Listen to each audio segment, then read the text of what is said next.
আসসালামু আলাইকুম ওরহমতুল্লাহি ওয়া বারাকাতুহু। প্রিয় দর্শক, আশা করি আপনারা সকলেই অনেক ভালো আছেন।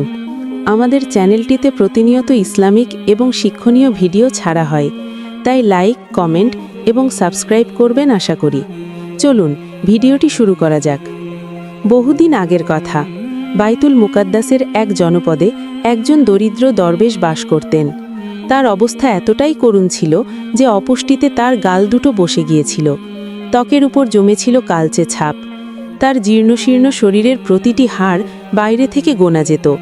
তার পরনের জীর্ণ পোশাকে এত বেশি তালি ছিল যে আসল কাপড়টি চেনা দায় ছিল। কিন্তু এই চরম দারিদ্র্যের মাঝেও তিনি ছিলেন ধৈর্য, সহনশীলতা আর অটল বিশ্বাসের এক মূর্ত প্রতীক। তিনি সারাক্ষণ এক মনে সৃষ্টিকর্তার কাছে প্রার্থনা করতেন। তার ঠোঁটে লেগে থাকত একটাই আরজি, হে দুজাহানের মালিক, তুমি যদি আমাকে দুর্বল ও অক্ষম করেই সৃষ্টি করে থাকো, তবে বিনা পরিশ্রমে আমার রিজিকের ব্যবস্থা করে দাও। সকাল হোক বা সন্ধ্যা, তার মুখে ছিল এই একই আকুতি, যেন আল্লাহ তাকে অদৃশ্য কোনো উৎস থেকে এমনভাবে দান করেন যাতে তাকে কখনো কারো সামনে হাত পাততে না হয়। এলাকার কিছু দয়ালু মানুষের তার অবস্থা দেখে মায়া লাগত। তারা মাঝে মাঝে তাকে খাবার দিয়ে যেত, যা দিয়ে কোনো মতে তার পেটের আগুন নিভত। কিন্তু অনেকেই ছিল যারা তাকে নিয়ে ঠাট্টা মশকরা করত। তারা একে অপরকে বলতো, দেখেছিস দাড়িওয়ালা লোকটাকে, কী সব আজে বাজে বকে সারাদিন, আল্লাহর কাছে এর আবদার তো দেখ, মনে হয় ওর মাথা খারাপ হয়ে গেছে। কেউ কেউ বলল, আরে রোজগারের জন্য তো কঠোর পরিশ্রম করতে হয়, দুনিয়াতে বড় বড় নবী রাসূলরাও খেটে খেয়েছেন, আর এই অলসটাভাবে কোনো কষ্ট ছাড়াই তার আঁচল সম্পদে ভরে যাবে। এমন গুপ্তধন দুনিয়াতে কেউ পায়নি। কিন্তু সেই দরবেশ ছিলেন নিজের বিশ্বাসে অটল। মানুষের কটূক্তি বা উপহাস তার প্রার্থনায় বিন্দুমাত্র প্রভাব ফেলতে পারেনি। তিনি আগের মতোই আকুল হয়ে তার প্রভুকে ডাকতেন।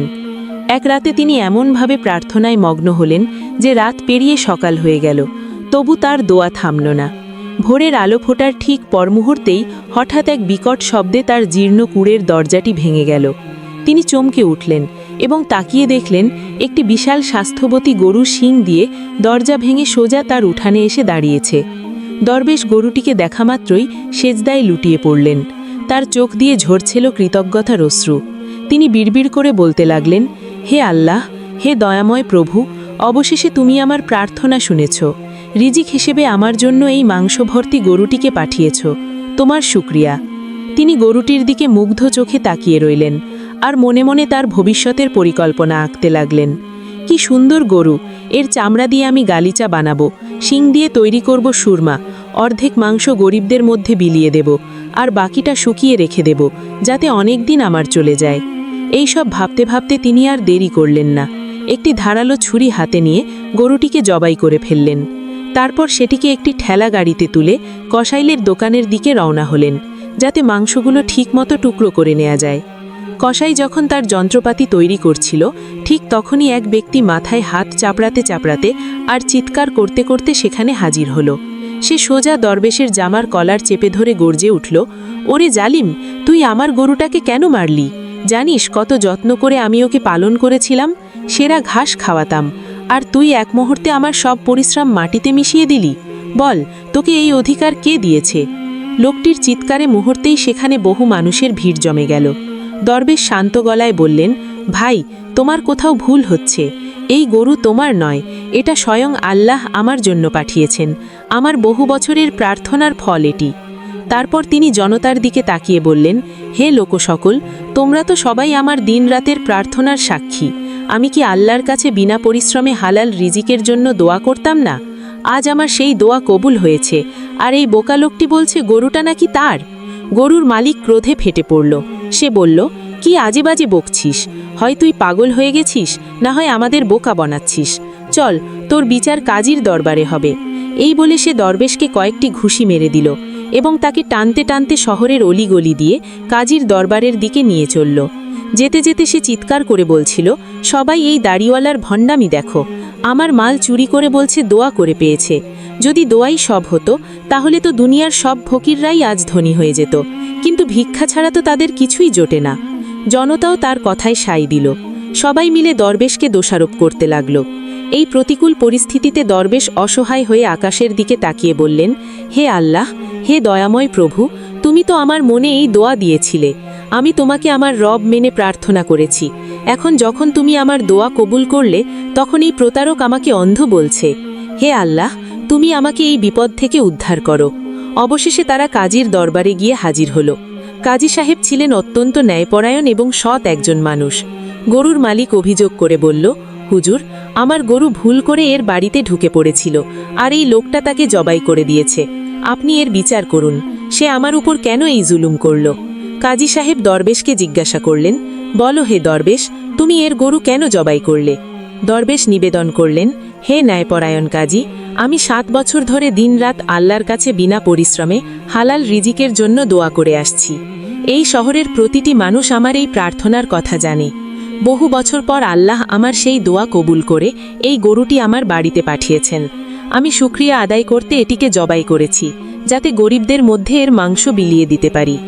কাজী সাহেব বললেন, হে দরবেশ, বিনা কারণে অজুহাত দিও না। যদি কোনো শরীয়ত সম্মত দলিল থাকে তবে তা পেশ করো। তুমি কি চাও আমি দলিল ছাড়া রায় দেই? তুমি বলো, গরুটি কি কেউ তোমাকে দান করেছে নাকি তুমি কিনেছ? দরবেশ বলল, না হুজুর, এই গরু আমাকে কেউ দান করেনি বা আমি কিনেও আনিনি। অতঃপর কাজী বললেন, হে দরবেশ, তাহলে তুমি এই গরুর মালিককে গরুর দাম দিয়ে দাও। কাজীর কথা শুনে দরবেশ হতাশ হয়ে পড়লেন এবং কান্নায় ভেঙে পড়ে বললেন, হে আমার মনের খবর রাখা মালিক, হে দয়াময় আল্লাহ, হে আমার প্রভু, তুমি এই সৎ কাজীর মনে আমার সত্যটা প্রকাশ করে দাও। দরবেশের এই আকুল কান্না দেখে কাজীর মনে দয়া হল। তিনি গরুর মালিক ও জনতাকে বললেন, আমি এই দরবেশকে আজকের দিনের জন্য সময় দিচ্ছি। এই মামলার শুনানি আগামীকাল পর্যন্ত স্থগিত করা হলো, যাতে আমি এই বিষয়টি আরও ভালোভাবে তদন্ত করতে পারি। সেদিন রাতে কাজী সাহেব ইবাদত করতে করতে ঘুমিয়ে পড়লেন। অতঃপর তিনি স্বপ্নে দেখলেন, শহরের বাইরের এক জঙ্গলের মধ্যে একটি কুঁড়ে ঘরে এক বৃদ্ধ বসে আছেন।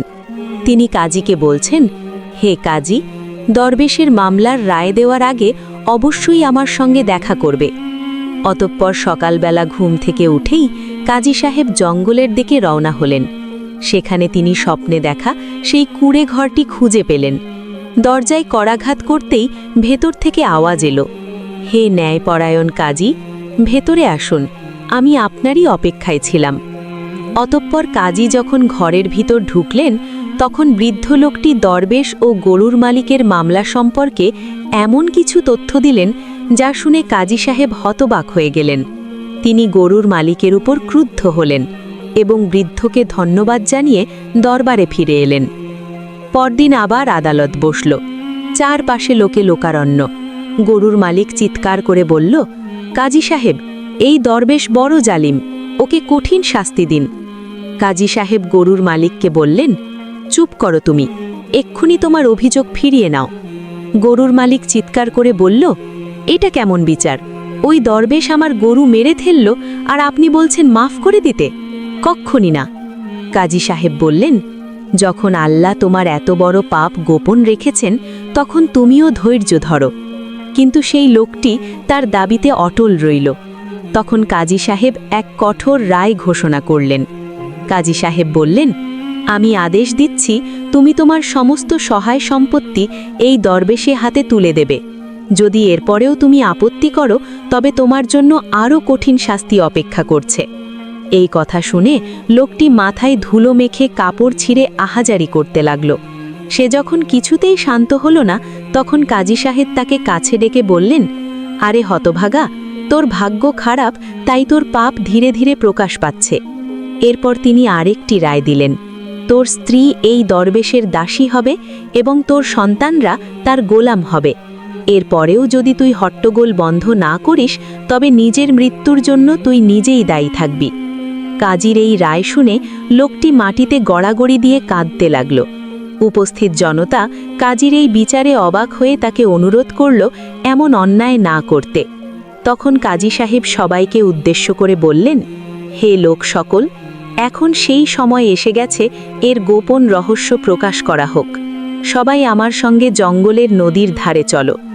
অতঃপর সবাই কাজীর সাথে নদীর তীরে গিয়ে উপস্থিত হল। সেখানে পৌঁছে তিনি একটি বিশাল গাছের নিচে সবাইকে দাঁড় করালেন এবং এক চাঞ্চল্যকর সত্য উন্মোচন করলেন। ঘটনা হলো, এই গরুর মালিক বহু বছর আগে তার প্রভুকে হত্যা করে এই গাছের নিচেই তাকে পুঁতে রেখেছিল। সে ছিল তার প্রভুর কৃতদাস, আর এই দরবেশ হল সেই নিহত প্রভুরই ছেলে। শিশু বয়সে কিছু না বুঝতে পেরে সে এতদিন অজানায় ছিল। তিনি আরও জানান, এই লোকটি তার প্রভুকে খুন করে সমস্ত সম্পত্তি দখল করে নেয় এবং তার দাসীকে বিয়ে করে। আমি একে এক কঠোর রায় দিয়েছিলাম যাতে সে নিজের ভুল বুঝতে পারে এবং অনুতপ্ত হয়, কিন্তু সে নিজের পাপের পর্দা নিজেই ছিঁড়ে ফেলেছে। অতঃপর কাজী সাহেবের আদেশে সেই জালিমকে গাছের সঙ্গে বাঁধা হলো এবং জল্লাদকে ডেকে আদেশ দিলেন, হে জল্লাদ, এই ব্যক্তি তার মালিককে যেই খঞ্জর দিয়ে হত্যা করেছিল, তুমি সেই খঞ্জর দিয়েই তার শিরচ্ছেদ করো। অতঃপর জল্লাদ সেই খঞ্জর দিয়েই তার শিরচ্ছেদ করল, যা দিয়ে সে তার মালিককে হত্যা করেছিল। অবশেষে সত্যের জয় হল। একজন অত্যাচারী সাজা পেল, একজন অসহায় তার সব কিছু ফিরে পেল এবং সৃষ্টিকর্তার উপর প্রতিটি মানুষের বিশ্বাস নতুন করে জেগে উঠল। উপস্থিত জনতা তাদের ভুলের জন্য কাজী সাহেবের কাছে ক্ষমা চাইল। এভাবেই এক দীর্ঘ প্রতীক্ষার পর দরবেশ তার প্রার্থনার প্রকৃত ফল লাভ করল। তো প্রিয় দর্শক, আমাদের এই গল্পটি আপনার কাছে কেমন লাগলো তা অবশ্যই কমেন্ট করে আমাদের জানাবেন এবং পরবর্তীতে এমন আরও ভিডিও পেতে আমাদের চ্যানেলটি সাবস্ক্রাইব করে পাশে থাকা বেল আইকনটি অন করে দিন।